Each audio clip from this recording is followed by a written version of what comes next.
Welcome to ETF Market Insights, a weekly show focusing on the evolving world of ETF investing. Each Friday, a new panel of thought leaders aims to provide investment education and insights with the goal of helping you become an informed investor. Make sure to visit youtube.com/ETF Market Insights to watch previous episodes. And remember to hit subscribe so you receive a notification when we post new content and when we go live each Friday. Thank you for joining us today. Let's get started. Welcome back to ETF Market Insights. I'm your host, Erin Allen with BMO ETFs. Today, I'm joined by a very special guest, Brett Winton from ARK Invest, to talk disruptive innovation investing. So welcome to ETF Market Insights, Brett, your first time on the show. Thanks, Erin. Thanks for having me. Happy to be here. Yeah, it's great to have you on. Many of you are going to be familiar with ARK, of course. The name is synonymous with disruptive innovation, and they're really providing investors with solutions to access these innovative themes, things like artificial intelligence, genomics, and the next generation of the internet, to name a few. So BMO back in November partnered with ARK. We brought 3 of their flagship ETFs here to Canada. So ARKK, their overall innovation ETF, ARKG, genomics, and ARKW, which is next gen internet. So we'll get into some of the themes surrounding those as we go on. Before we do get started, just wanted to highlight that we're not providing any advice or investment recommendations today. As always, our show is all about providing education around using ETFs and, in this case, disruptive innovation investing for Canadian do-it-yourself investors. A quick reminder, please check out our YouTube channel and subscribe if you haven't already. Ring the bell, that way you're going to be notified every Friday as we go live at 1 p.m. on our new episode. So Brett, again, welcome to Market Insights. Brett is the Chief Futurist at ARK Invest. You've worked with Kathy for over 15 years now, I believe. And you're really focused around research at ARK in your main themes that you've identified. And today we're going to get into some of your thoughts around disruptive innovation and some of the themes that came out of the Big Ideas report this year. So let's talk about the future. So great. Brett, let's kick it off. Love to get your thoughts on sort of the markets we're experiencing today and your general outlook for innovation investing. I know we've had a great start to this year, but what's your outlook going forward? Yeah, I think that future historians will look back on this business cycle and say, gosh, we can't believe this number of really transformative technologies is entering the economic marketplace at the same time, all hitting critical stages of inflection. And so, it seems like the market is beginning to cotton onto that. Disruptive innovation this year so far is catching a bid.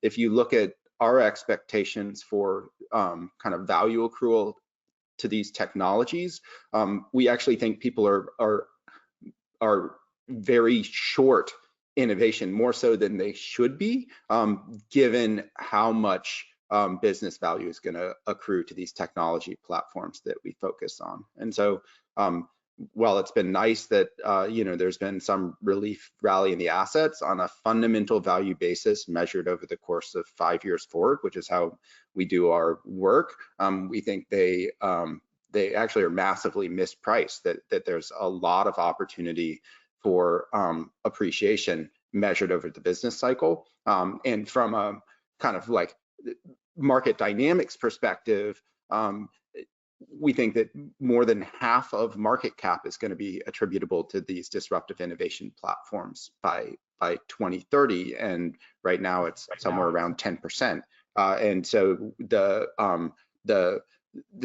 interesting byproduct of all that value accrual is disruptive innovations have to disrupt somebody. And so these platforms you have on the screen here, or these technologies you have on the screen here, their gain is a net value gain for all the consumers that use it. They create huge consumer surplus, but it's likely a net value loss for incumbent providers that are going to get run over by the train of disruption as it proceeds forward. And so we think that kind of over the course of the business cycle, clients really need to think about, do they have an adequate exposure to innovation given how quickly it's moving and how rapidly innovations are advancing? And so I know, for me personally and for all the clients I talk to, it's really thinking about, gosh, there's all these cash flow generative businesses that are in the economy, but actually they're much more vulnerable than they appear, even within the technology space. I mean, I think that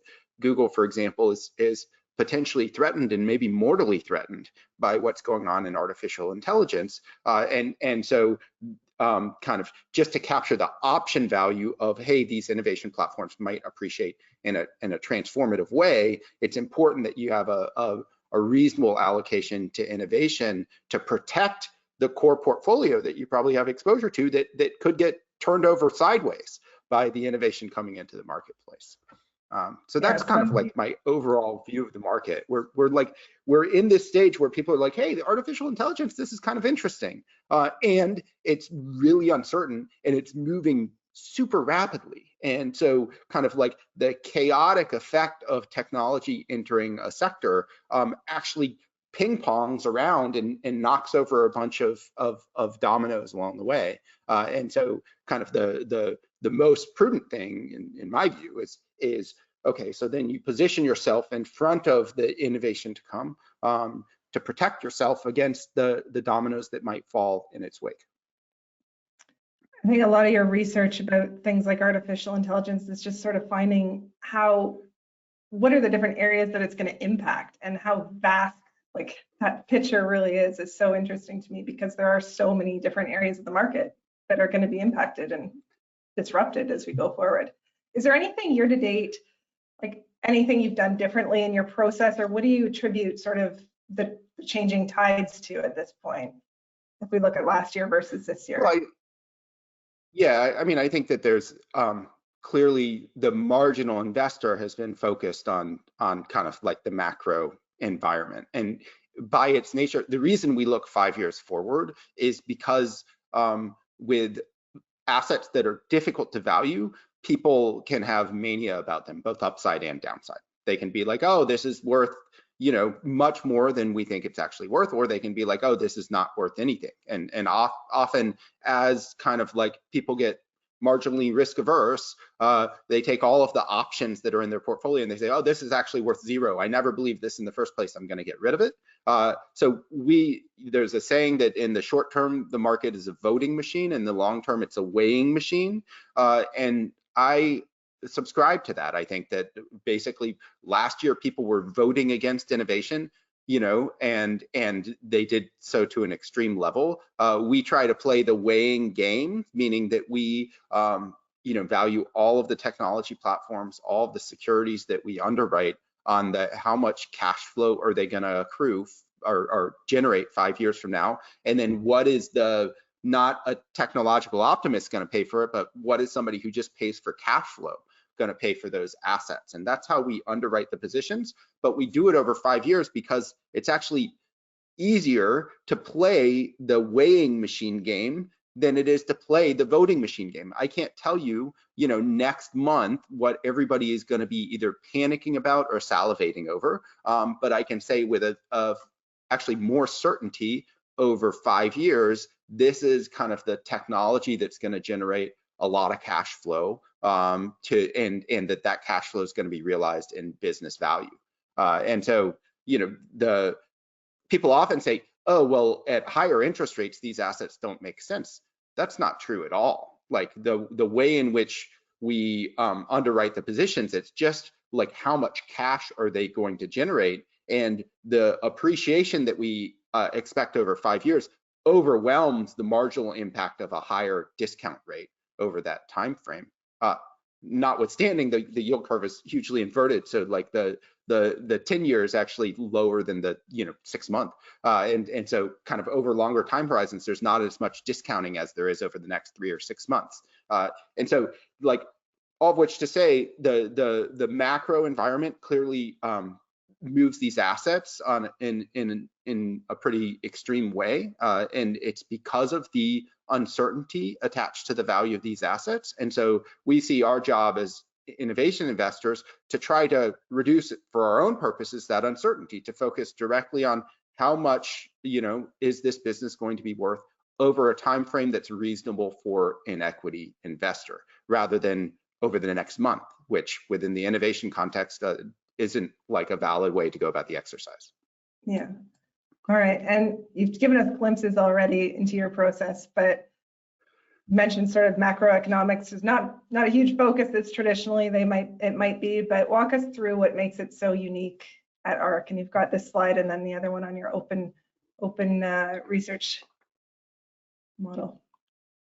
Yeah, so we talk about top-down research and bottom-up research. Often people think of top-down research as that's macroeconomic research. That's like, what's the business cycle going to do? And we don't see that as our role. For us, top-down research is looking at the different technologies, all of which have steep cost declines. They all cut across sectors, and they're all themselves platforms of innovation, so innovation can be built on top of them. And in modeling the steepness of that cost decline, modeling the unit economic cases for future buyers. What is a future car owner going to see when they go to the lot and electric vehicles on the lot at this price, and how many car owners will buy that electric vehicle at that price? And then on the innovation platform side, being really tapped into the entrepreneurs who are building on top of these technologies to understand where the puck is moving next. So that's the top-down research, and then that naturally guides us towards companies that may be undervalued in the market. So on a bottoms-up basis, for all of our companies, we score them on 4 major subjective metrics. What's the people management and culture of the company? What are the barriers to entry that the company enjoys? Do they enjoy product leadership in their area? Are they really driving the technology forward? And then what's the company's ability to execute in an aggressive, an appropriately aggressive way?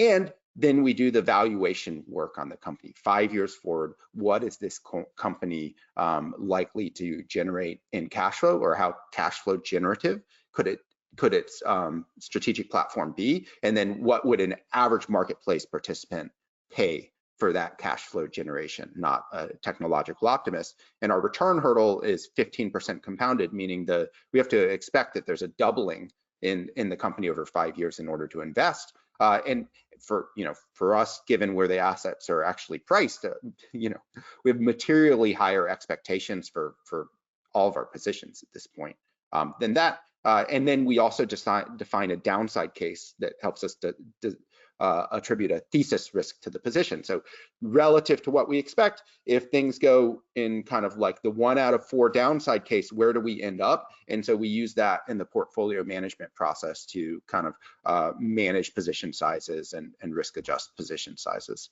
On top of that, we also look at the impact of the technologies on the UN Sustainable Development Goals. And so all of our technologies that we focus on actually have profound human benefit, and so attribute those scores to the companies as well. So that's the bottom up process, but as you're doing the top down work, as you're doing the cost decline in kind of say lithium ion batteries, you naturally kind of begin to unpick and unpack, like, okay, so where in the value chain is this occurring? Who's driving this forward? And so it leads you to companies that are potentially interesting, and then you do the underwriting on the individual company to see if it's an inefficiently priced exposure in the marketplace that your client should benefit from being exposed to. And sometimes the top-down work reveals things that there's probably not a lot of inefficiency there. So for instance, we've done lots of work on fuel cells, and the short answer is that it will take a big investment cycle and still not be cost competitive for passenger vehicles until the early 2030s with electric vehicles. And so we actually think it's unlikely to happen. So the top-down work is not just that, hey, this is a technology that's great, therefore we're going to invest in it. It's actually, hey, let's investigate and understand how valuable this technology can be. And if our expectations are very different from other people who have done the work, then that's a sign that the companies that are kind of driving this technology forward, or enablers of the technology, or using the technology in interesting ways on the back end, could be undervalued. And then we do the work on the individual companies to understand the scope and scale of that undervaluation. And what sort of causes you to become more concentrated in your positions or go a little bit more diversified? Is that play into the cyclicality of the market at all, or? Sure. So as over time, during risk-off periods, as we call them, we tend to concentrate the portfolio, and that's to maximize the return as the risk cycle turns and the portfolio rebounds. And so, we've done studies on it, on kind of like the benefit we get from concentrating the portfolio. We end up with smaller number of names that are more heavily weighted towards the top end of the portfolio, and then as kind of the risk aversion cycle reverts, then we get a concentrated rebound in return, typically on the upside. Then as people are getting increasingly greedy, we tend to broaden the number of names in the portfolio to offer some kind of diversification on the downside. So right now we're in a pretty concentrated posture, because in our view that the assets are still materially mispriced to the downside. People are still sitting on cash. They're saying, oh, like I hear it all the time. It's like, why would I invest in equities when there's 4% in 6 months treasuries? And the reason why is because measured over the business cycle, for one thing, at the end of 6 months, you have to reprice that treasury into something. And over the course of the business cycle, we think you have a much, much higher rate of return in equities. Just not even making super aggressive expectations, even on our downside case, you have much better returns. And so the reason to sit in equities is you don't know when the market psychology will turn, and people will be like, oh, actually equities are something I want to invest in. And so if you miss the move, then you have clipped a coupon that's below inflation in your treasury note and miss the capital appreciation in the equity exposure, and in particular the innovation exposure that you've avoided by sitting in treasuries. For sure. And so then this, so I talked about the top-down and bottom-up research process. So one of the, because these platforms are innovation platforms where things are being built on top of them, the only hope you have of understanding their scale and capability is to really tap into the world of information that's out there. And the best way to do that, in a way that I think other people don't understand how good it is to publish your research, to put your research out there, to help people understand what you believe is going to happen, because that attracts, your worst critics to say, hey, you're wrong about this, or have you considered this? And so kind of the publication of our research, and we're very active on social media as well. And it's because that's the way to maximize your rate of learning. And when you're in a space that's moving super quickly, there's nothing more dangerous than being like, oh, I know all of this and I'm an expert. And so kind of by getting into a publication cadence with the marketplace of ideas, we actually, our analysts are more powerful than any analyst out there, in my view, because they get this great feedback from all these experts who are building on top of these systems and telling us what they think is possible and what's not possible that we're assuming is possible. And so that helps us to continually refine kind of both the top-down models and the bottom-up models and position the portfolio to take advantage of our new insights and understanding. And not just a huge benefit to you guys in your research, but a huge benefit to all the investors that are trying to understand what they're investing in and trying to understand all of these new technologies that are coming out. So I think it's a great structure that you guys have done, and all of the transparency in terms of your research is so helpful. Yeah. Well, and it's I think that there is, when you're learning something, and we really optimize to learning rate amongst the research team and across the entire organization.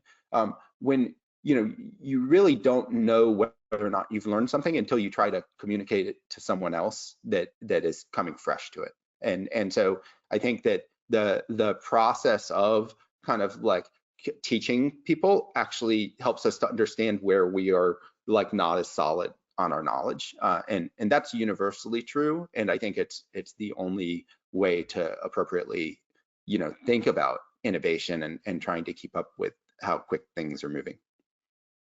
Yeah, for sure. And of course, these are more volatile solutions. What are your thoughts, or what do you tell investors when they do express concern about the volatility in the space? Equity markets generally are volatile, so I'd argue that any money that you need a year from now shouldn't be in equities at all, and that kind of like then within the context of innovation or within the context of equities, actually, you should be have some substantial portion of your portfolio aggressively positioned, accepting the fact that equity markets are going to be volatile, and innovation in particular is going to be more volatile. So again, we because these face steep cost declines, we tune to a longer term point of view, because the drama of that cost decline doesn't manifest 3 months from now or 6 months from now, but over 5 years, that's when people get things really wrong when they're trying to underwrite innovation. You can look at our electric vehicle forecast over time, and every year the forward forecast of everybody else is basically like linear to whatever the trend is. And our forecast hasn't changed that much since we began doing it in 2017. And it's been pretty darn accurate, measured on a 5-year forward basis. And we think that, 90+% of the auto market is going to switch over to electric vehicles by 5 years from now.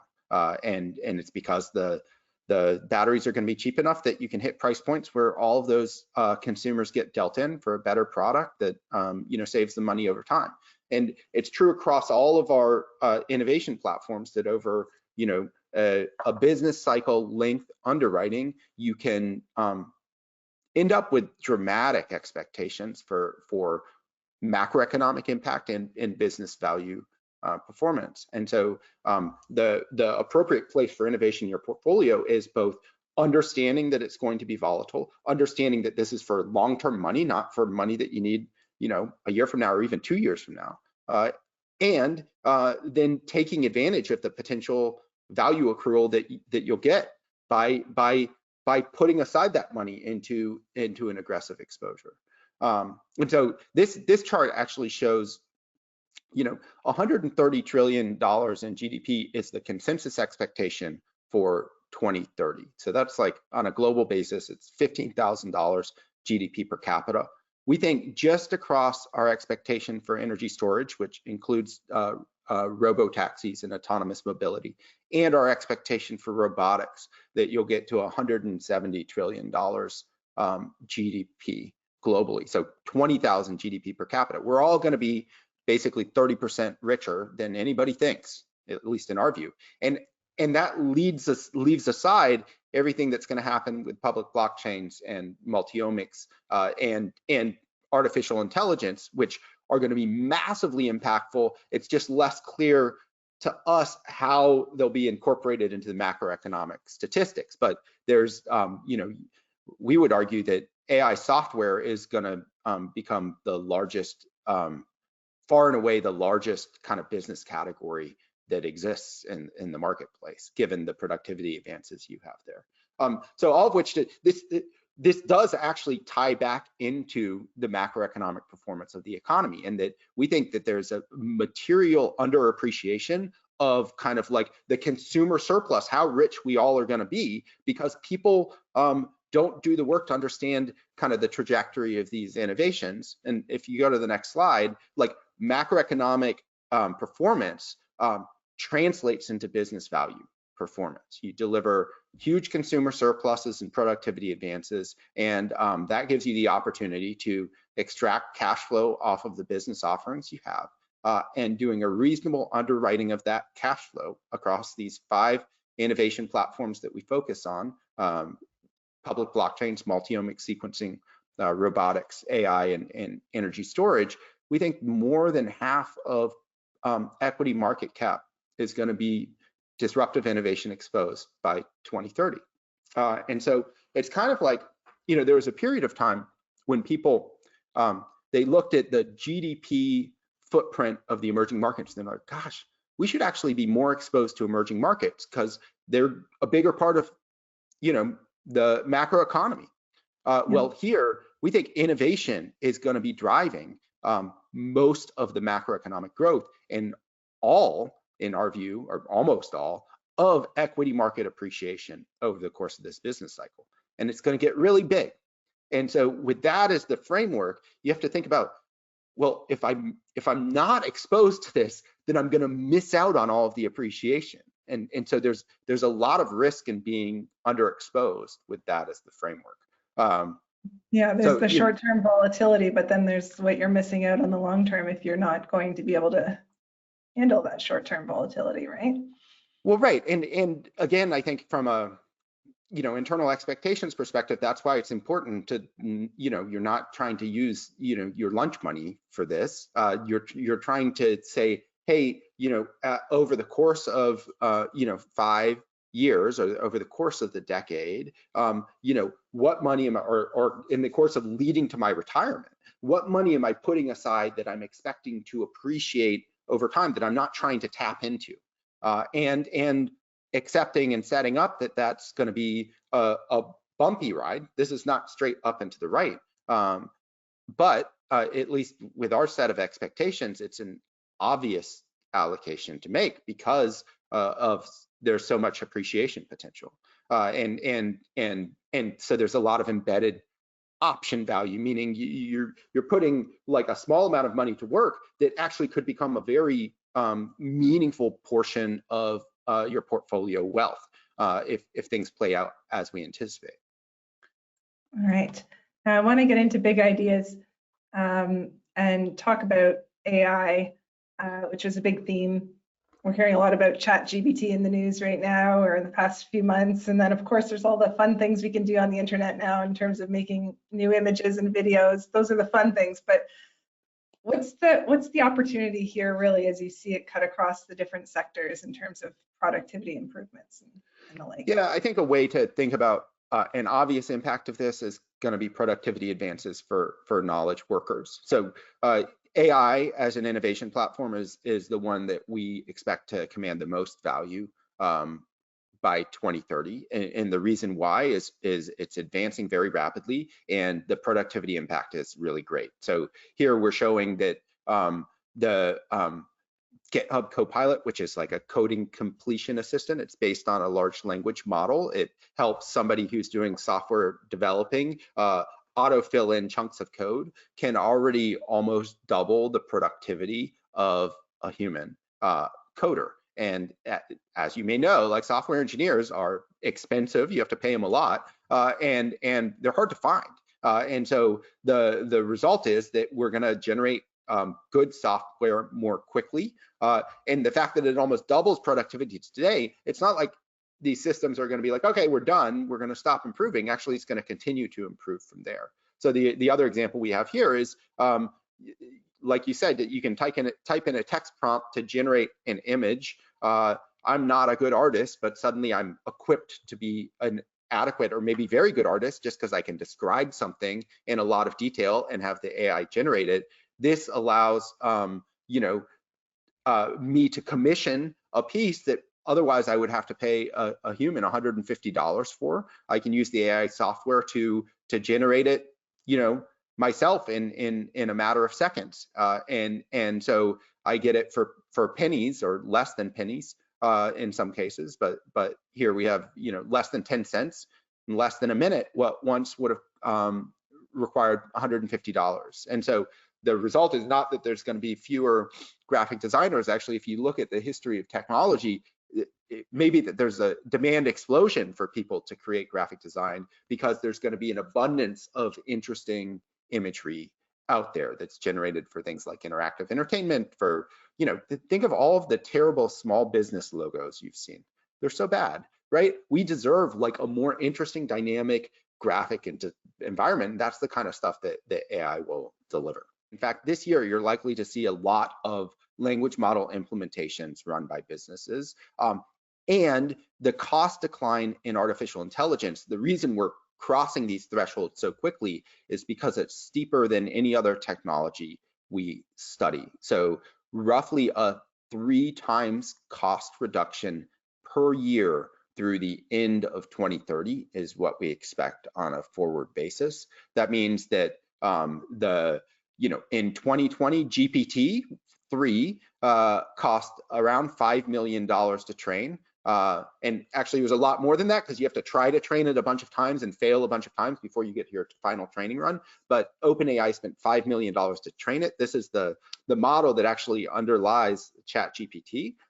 So then they improved it. Now they can do it for less than $500,000 to train that model. So they're not just being like, okay, we'll just spend $500,000 on this. Instead, they're spending actually, rumors are quite a bit more to train GPT-4 and getting, a massive performance improvement. And we're seeing hints of that capability in the private beta Bing that has been released. But these language models are going to become, massively more performative. One way to think about it is that we think that the advance of AI systems in the world from today, from ChatGPT, which you can play with now, and you should if you haven't, to 2025 will be the same equivalent advance as going from the first iPhone to today's iPhone in terms of like the magnitude of how quickly these things are moving. So imagine that ChatGPT is the first iPhone,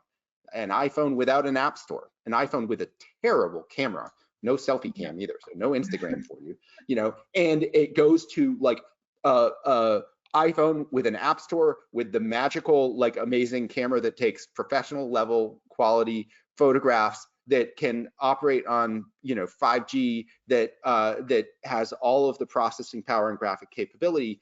And you're going to do that within the AI space over 3 years instead of over 16 years in kind of mobile device space. And so the rate change here is so quick that you should expect everything that's mind-blowing today will get, much more mind-blowing just a couple of years from now. And it's because of this cost decline. Yes, it is hard to imagine. And what's interesting about it, and you can go to the next slide, I think, is you will end up with hugely better lives for people. So we think that AI systems are going to improve the productivity of the average knowledge worker by roughly 10 times by 2030, and we but the average coder, I think across all knowledge workers, it's 4.5 times. Well, we spend on the order of $30 trillion in knowledge work salaries businesses do today. And so imagine giving them a piece of software that says, hey, you're spending $30 trillion. We're going to equip these workers with a piece of software that will allow them to do $100+ trillion in output. Businesses will pay a lot for that. And actually, we think they're going to get a great deal. We think they're going to just pay 10% of the value for that AI software. But you quickly get into a spend that's measured in the tens of trillions of dollars for AI software, or we think 14 trillion by 2030. So you can understand why we think that sector is going to be a huge sector, and that there are going to be businesses that are attached to it, that are enabling it, that are infrastructure providers that will become hugely lucrative within that context. And I can tell you that, like, the little dancing around that people are doing right now with, oh, is Google in trouble? It's down 5%. That it's relative to how much both potential for disruption there is in this space. It's really small. We haven't seen anything yet. All right. And then another theme is the convergence of the different technologies. And I think AI is a good example of that. But something that you guys have been speaking about for a few years now, but talk to us about the opportunity here with regards to the convergence of the themes. Yeah, so this slide lays out, and you should download our Big Ideas report and read these carefully, because we spend a lot of time crafting this language, and because it's important to be specific about kind of like thinking about the technologies that you're investing in and why they are meaningful and how they're meaningful. But as I've mentioned, we have 5 innovation platforms that we focus on, and they all kind of catalyze and reinforce each other. So the AI advance is interesting of itself, but it's also interesting because artificial intelligence, an increase in the rate of advance of artificial intelligence increases the velocity of all of these other technologies as well. And so you can both focus on what's going on in artificial intelligence, say this is great and amazing, and how do I get exposed to this? But then, you know, some of that is priced into that space. The second order effects are in some ways more fascinating and potentially less well priced, and that kind of, if you believe in artificial intelligence and the rate pace of advance there, you probably also have to update your expectations for whether or not autonomous mobility systems are possible, and in what time frame they're going to come into commercial existence in a scalable way. And so a robotaxi service is much more likely, in our view, now, knowing what we do about AI, than it was even a year ago, because AI is moving so quickly. And that's true across all of the technologies are interconnected in interesting ways. We actually do scoring of this. We call it Convergence, ARK's Convergence Scoring, where we look at each technology that we focus on and dimension to what degree does it catalyze and what scale of catalyst it serves to other technologies. And looking across that scoring, you can see neural networks, which is really the root technology for the AI space, is the most important catalyst for other technologies. And this is a visualization of that web of catalyzation. And one way to think about it is neural networks can inspire kind of 4 other technologies to increase their addressable market by essentially an order of magnitude. And so kind of the fact that AI is very clearly and tangibly accelerating means that we also expect these other technologies to accelerate as well.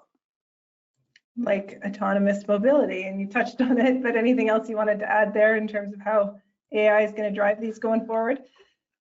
Well, yeah, I mean, what's fascinating here is, so the advances that drove kind of ChatGPT and all of these large language models was actually a paper that was looking at how to best do machine translation, how to translate from Spanish to German in the best way using something called the transformer architecture. And it turns out that advance is not just useful for language, it's useful in all kinds of different contexts. So for instance, Tesla is using that same basic advance in how do we map a Spanish sentence to a German sentence to figure out how to approach an intersection the car has never seen before and map and interpret what are the different ways you can drive through that intersection. So they call it the language of lanes, but an advance in AI technology is proliferating into all of these other platforms. So kind of similarly, the ability to do long read DNA sequencing is driven by this same fundamental advance in AI algorithms. And so one of the weird and interesting byproducts is you can have things like a car that you can potentially deliver a monumental advance to, not by upgrading something inside the car, but just by delivering a software advance. And so same with a DNA sequencer, you know, PacBio's long read sequencers are getting much more performative, not because of anything that's inside the sequencer, but because of an advance in the AI space in language understanding that they were able to translate into the ability to understand the genetic letters that their sequencer is reading off. Well, that's a good segue, because I want to talk about ARKG and the genomics and some of the themes that came out of big ideas as well, precision therapies, gene editing. Can you talk us through some of the research in this area and the potential leaders in the space? Sure. So within the multiomics space, we think there are 3 major platforms. There's multiomics itself, so multiomic technology. Multiomics is just, there's genomics, that's the recipe for how your body's built. Then there's, call it transcriptomics. That's RNA, which is a molecule that runs along your recipe set and produces proteins off of it. It says, oh, this is the recipe for this protein, this is the recipe for that protein. So understanding how that works is really important. And then there's proteinomics, which is, hey, these are actually the the things that are produced by your recipe that actually go and do operations in your body. And so along all of those categories, we are kind of advancing in terms of our understanding of how the molecular reality inside your body translates to whether or not you're sick or well.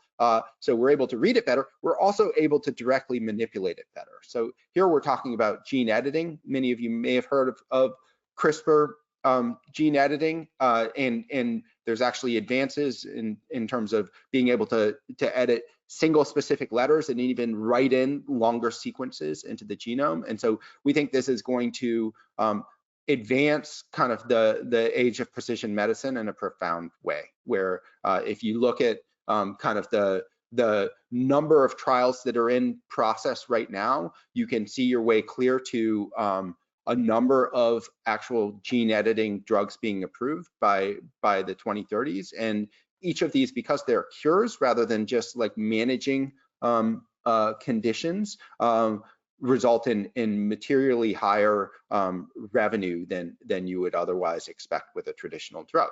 Essentially, like rare diseases, usually an insurer is on the hook for $100,000 a year for that person over the course of their life. So they are actually happy to pay a much higher ticket price for something that solves that disease for that person on a one-time or couple-time basis, because they avoid all of those future payments. And then from the patient perspective, I mean, you would much rather have the disease cured rather than have to go in for treatment, multiple times a year perpetually. And so it's good for people and good for business. Absolutely. This is the most exciting space for me. Yeah. And then RNA-based therapeutics as well as an opportunity for sure. Yeah, and so this is the transcriptomics side. So this is actually dealing at the level at which the DNA, the recipe of the body is read out into proteins, and people are pretty familiar with kind of the power of RNA treatments because we needed, the vaccines that we developed to deal with COVID are RNA based, and the success of those vaccines actually has shown both that these treatments can be effective and that you potentially can apply them across a number of different areas. And so not only should you see more RNA vaccines come to market in interesting areas. So for instance, we just learned that a disease that a lot of people get actually potentially causes for a small percentage of those people multiple sclerosis, which is a really pernicious and bad disease to get. And so if we can vaccinate against that virus, potentially we can end multiple sclerosis, without having to actually treat it at the end. I can't even say the disease. I won't make you say that again. MS. Yeah, exactly. And so kind of that's indicative of the kind of advances that we're getting here, where one, it's something we didn't understand what was causing it and how it worked. So multi-omics technology is enabling us to understand, hey, this is actually might be the root cause of this disease. And then, oh, look, we have this tool on the shelf that can directly address and prevent people from getting that initial virus. And so kind of the set of tools is expanding, which means the opportunity to deliver outcomes is expanding. And then this is a slide from Big Ideas too, that cancer could be the next victory in public health, meaning there are technologies that could lower the cancer rate deaths, which I think is important to so many of us. Walk us through what's happening with cancer in particular. Yeah, and so this is really on the diagnostic side. As well, there are advances on the therapeutic side, but the whole cancer journey that people go through, we believe, is going to transform. So right now, cancers are often identified too late. If you had a blood-based cancer test that could detect little fragments of the cancer in your blood when it was at an earlier stage, and actually if you gave that to everybody, where you could shift a meaningful percentage of the population from being diagnosed once the cancer is even locally prevalent, but not yet metastasized, and identified those cases before they even metastasize, you could reduce cancer mortality by 25%. And so we've known that, but we haven't had the technology to do it. In 2015, like, you could use a DNA sequencer, you could take somebody's blood, you could dump it in there and run it through a lot of times, and you would get a pretty good test of whether or not somebody had cancer, but it would cost you $35,000 to do it. And so, because cancer's, it's unlikely that you have cancer, you can't underwrite that. Nobody would pay for it, and so. But now we think that those kinds of blood-based tests are going to fall below $500 and down to maybe around $250 over the course of this business cycle, meaning that everybody at certain ages, it may be standard of care that you go in and do kind of multi-cancer screening by blood to identify those cancers earlier. And so then that then once a cancer is identified, that same technology will allow us to, hopefully, you've treated it and you've knocked it into remission, allow us to monitor and take blood work to tell when that cancer comes back, even before you can see it on a scan. And so can know not only that you need to undergo additional treatment, but also what treatment will target the mutation that's arising again to keep that cancer under control over time. And so we think cancer is going to transition to something that everybody deals with at some point, and that then is a manageable condition rather than a mortal disease. That's very exciting. Well, we have to have you back, Brett, because I think we're out of time, but that is very interesting stuff. So thank you very much for all your great insights on the space of innovation investing. I am looking forward to having quarterly discussions with you and the team to get a more insight into your research. With this new partnership in Canada, where the ETFs are available in Canadian dollars on the Canadian exchange, I think it's just great for Canadian investors to give them that flexibility as well. So thank you. My pleasure. Thanks for having me. We'll be back. Yeah, thanks. We'll be back next week. I'll be joined by my colleague Mackenzie Box. Being tax season here in Canada, I thought we would go through a lot of the tax FAQs we get, and specifically to ETFs. So we'll walk through that. It will be thrilling. I hope you can join us then. Thanks, Brett. Bye for now. All right. Bye. Thanks. Thank you for watching this week's episode of ETF Market Insights. To stream any previous episode of ETF Market Insights series, please visit youtube.com/ETF Market Insights. Remember to hit subscribe and sign up for alerts so you know when we post new content. Also, we invite you to visit our accompanying website for ETF tools, education, and much more at etfmarketinsights.com. Once again, thank you for watching. The session provided is for information purposes only. Any reference to a particular company or product is for illustrative purposes only and should not be considered as investment advice or recommendation to buy or sell. Particular investments and/or trading strategies should be evaluated relative to the individual's investment objectives, and professional advice should be obtained with respect to any circumstance.